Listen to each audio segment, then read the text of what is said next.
Hello mga kaihaw, bigla lang ako napashare kasi may nadaanan ako mga grupo ng tricycle driver. Ang sasaya nila, tapos may nagsalita na Good Samaritan ka kasi.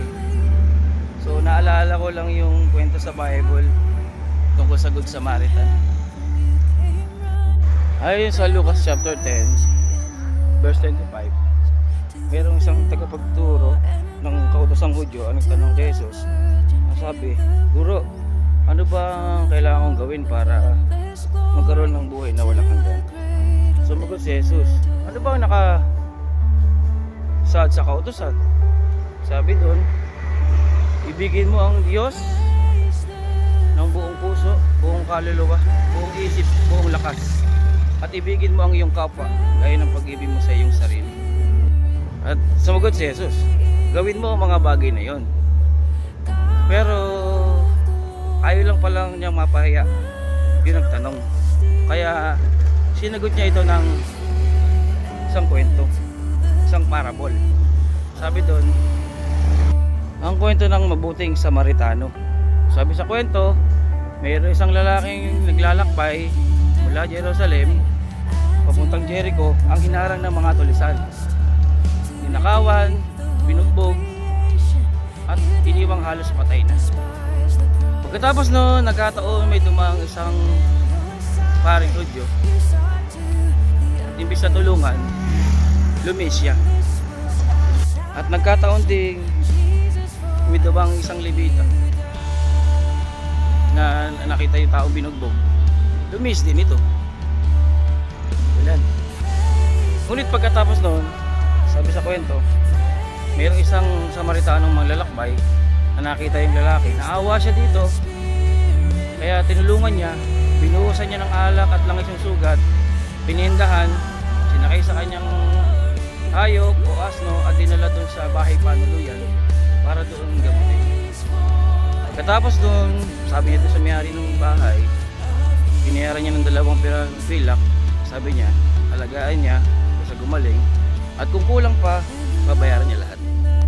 Katapos noon, tinanong ni Jesus, sa palagay mo, sino sa tatlo yung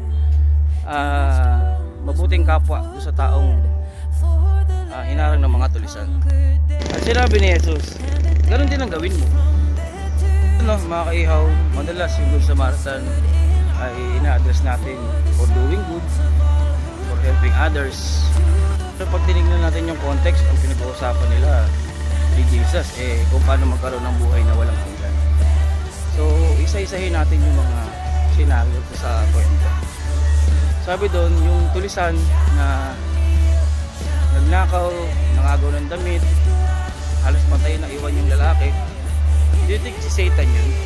Sabi sa John 10:10, naparito ang kaaway para magnakaw, magwasak at pumatay. Diba? Halos patay na. So, hindi kaya yung lalaking tulisan tayo yun? Kasi Jerusalem papuntang Jericho, ibig sabihin papalayo kay Lord. Di ba tayo yun? At yung dumaang paring Hudyo, it symbolized religion. At yung religion, rituals, at yung Levita naman, it symbolized law, mga kautusan. At yung Samaritano naman, you think si Jesus yun? Kasi siya lang yung nag-save doon sa tao, which is kung tayo yun, diba? Kasi kung babalikan natin yung kwento, ang pinag-uusapan nila ay buhay na walang hanggan. Sabi sa Efeso 2:9, hindi ito bunga ng inyong mga gawa, kaya walang dapat magyabang sa inyo. So hindi ito tungkol sa good works. Sa John 14:6, I am the way, the truth, and the life. No one comes to the Father except through me. Ako ang daan, totohanan at ang buhay. Walang makakarating sa Ama kundi sa pamamagitan ko, sabi ni Jesus.